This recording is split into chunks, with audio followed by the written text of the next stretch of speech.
Shalom saudara dikasihi Tuhan Yesus Kristus. Selamat pagi, selamat berjumpa dalam renungan pada pagi hari ini. Kembali saat pagi ini kita diberikan nafas hidup, kesempatan yang indah oleh Tuhan. Itu semua adalah anugerah kemurahan Tuhan bagi kita. Karena itu mari kita pakai kesempatan ini untuk memuliakan dan melayani Tuhan dalam segala aktivitas kita. Sebelum kita mendengarkan renungan firman Tuhan, mari sama-sama kita berdoa. Bapa Surgawi, Bapa dalam nama Tuhan Yesus Kristus, kami bersyukur untuk pagi hari ini. Kembali kami boleh bangun dengan kekuatan, kesehatan dan berkat kebaikan Tuhan. Kami bersyukur untuk kemurahan-Mu dalam hidup kami. Pada saat ini kami mau mendengarkan sabda firman-Mu. Urapi kami ya Bapa, agar kami mengerti akan kehendak-Mu. Dalam nama Tuhan Yesus kami berdoa. Haleluya. Amin. Saudara dikasihi Tuhan, pembacaan Alkitab kita pada saat ini terdapat dalam surat Efesus pasal yang ke-5. Saudara dapat membacanya secara pribadi setelah mendengarkan renungan ini. Saya akan membaca Efesus 5 ayat 33. Tertulis demikian. Bagaimanapun juga, bagi kamu masing-masing berlaku, kasihilah istrimu seperti dirimu sendiri, dan istri hendaklah menghormati suaminya. Saudara yang dikasihi Tuhan, dalam Olimpiade Paralimpik ada sebuah cabang atletik yang menarik sekali untuk kita perhatikan. Cabang itu adalah lari atletik untuk atlet tunanetra. Mata semua peserta akan ditutup dengan kain penutup mata untuk memastikan bahwa mereka semua benar-benar tidak dapat melihat sama sekali. Di samping masing-masing atlet itu ada seorang guide yang akan menuntun agar tidak keluar dari jalur dan selalu ada dalam lintasan. Kerjasama mereka luar biasa. Irama langkah kaki dan gerakan tangan mereka sama. Sang atlet percaya sepenuhnya kepada guide-nya, dan ketika hendak sampai garis finish, guide atau sang penuntun akan membiarkan sang atlet masuk garis finish terlebih dulu. Hal ini saudara memberikan sebuah gambaran yang sangat baik, sangat indah mengenai bagaimana seharusnya rumah tangga itu dibangun agar harmonis dan bahagia. Dalam rumah tangga harus ada rasa saling percaya satu sama lain, ada kerjasama dan seia sekata, saling memahami dan mendukung dalam kasih. Dalam Efesus 5 ayat 33 ini tertulis, bagaimanapun juga, bagi kamu masing-masing berlaku, kasihilah istrimu seperti dirimu sendiri, dan istri hendaklah menghormati suaminya. Dalam ayat ini ada perkataan bagaimanapun juga. Ini berarti bahwa apapun situasinya, bagaimanapun keadaannya, suami harus mengasihi dan istri harus menghormati. Suami yang mengasihi istri pastilah akan menghormati istrinya, dan istri yang menghormati suami pastilah mendasarkan sikapnya itu di atas kasih pada suami. Jangan kita salah paham dengan ayat ini saudara, dan jangan memberontak terhadap apa yang dituliskan. Ada istri yang maunya dihormati, bukan menghormati suami. Istri merasa terlalu rendah kalau menghormati suaminya. Suami juga ada yang bersikap tidak seimbang, tidak mau mengasihi istri dengan tulus, inginnya dihormati terus. Sekalipun ada perbedaan, suami dan istri hendaknya saling bersatu. Suami dan istri tentunya berbeda dalam berbagai hal, tidak akan sama. Tapi itu bukan berarti tidak bisa menjadi harmonis. Dalam hidup ini saudara ada banyak contoh perbedaan yang bersatu. Misalnya sendok dan garpu diciptakan berbeda, tapi digunakan bersama-sama untuk saling melengkapi dengan fungsinya masing-masing. Tidak perlu kita menuntut pasangan hidup kita harus sama dengan kita.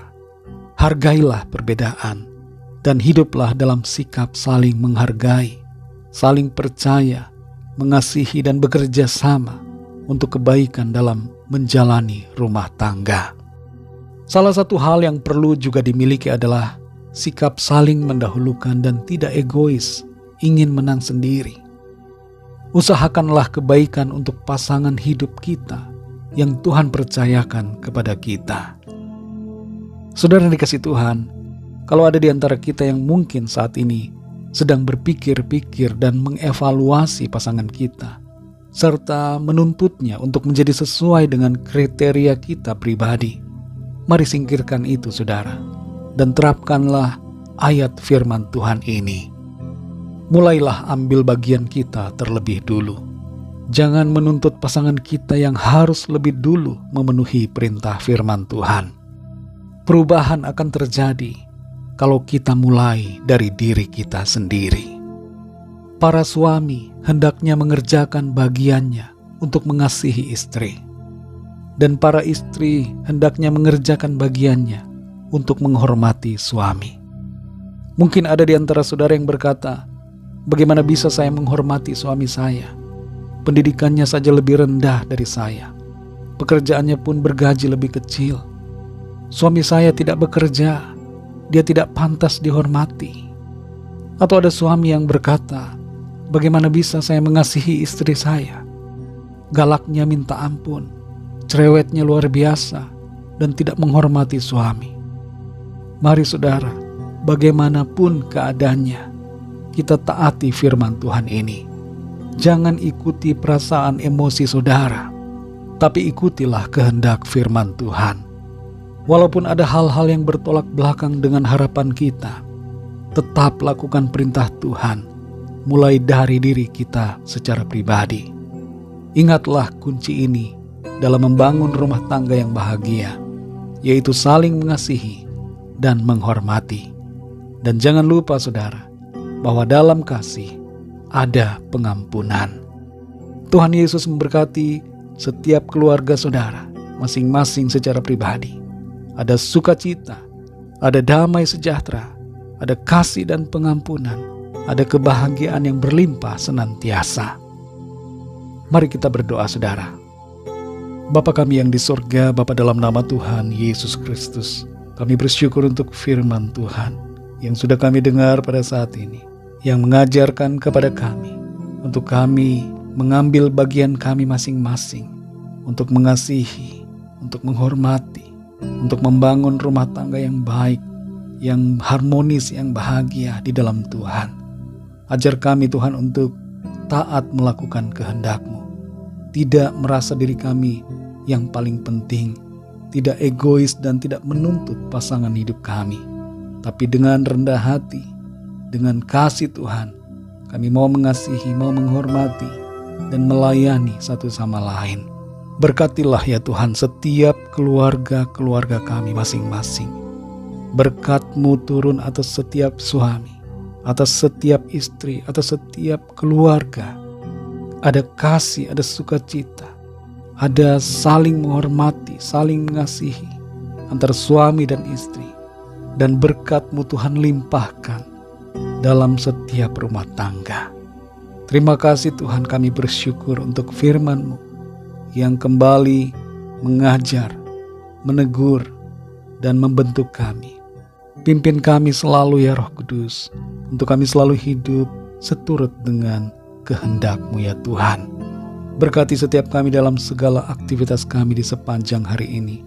Pimpin kami, berikan kami hikmat-Mu, agar kami melakukan segala sesuatunya dalam kehendak Tuhan. Kami bawa kepadamu Tuhan setiap permohonan doa, setiap pergumulan kami masing-masing secara pribadi, agar Tuhan melawat, menyatakan pertolongan-Mu. Ada mujizat, ada kesembuhan, ada pertolongan yang ajaib atas setiap kami. Kami alami kemenangan, kami alami jawaban doa, kami alami pertolongan Tuhan. Rencana Tuhan yang baik, rencana Tuhan yang sempurna terjadi atas setiap kami. Terima kasih ya Tuhan. Hanya dalam nama-Mu yang kudus, nama Tuhan Yesus Kristus, kami sudah berdoa dan mengucap syukur. Haleluya. Mari sama-sama kita berdoa doa Bapa kami. Bapa kami yang di sorga, dikuduskanlah nama-Mu. Datanglah kerajaan-Mu, jadilah kehendak-Mu di bumi seperti di sorga. Berikanlah kami pada hari ini makanan kami yang secukupnya. Dan ampunilah kami akan kesalahan kami, seperti kami pun mengampuni orang yang bersalah kepada kami. Dan janganlah membawa kami ke dalam pencobaan, tetapi lepaskanlah kami daripada yang jahat, karena Engkaulah yang punya kerajaan, dan kuasa dan kemuliaan, sampai selama-lamanya. Amin. Terimalah berkat Tuhan. Tuhan memberkati engkau dan melindungi engkau. Tuhan menyinari engkau dengan wajah-Nya dan memberikan kasih karunia. Tuhan menghadapkan wajah-Nya kepadamu dan memberikan damai sejahtera. Berkat anugerah dari Bapa Surgawi, cinta kasih karunia dari Tuhan Yesus Kristus, dalam persekutuan dan penghiburan Roh Kudus, menyertai kita semua, sekarang ini dan sampai selama-lamanya. Dalam berkat nama Tuhan Yesus Kristus. Haleluya. Amin. Puji Tuhan, saudara dikasih Tuhan, saya percaya firman Tuhan menjadi berkat dan kekuatan buat saudara semua, dan Roh Kudus akan menolong saudara untuk lebih lagi memahami kebenaran firman Tuhan. Tuhan Yesus memberkati saudara semua. Sampai jumpa dalam renungan yang berikutnya. Haleluya.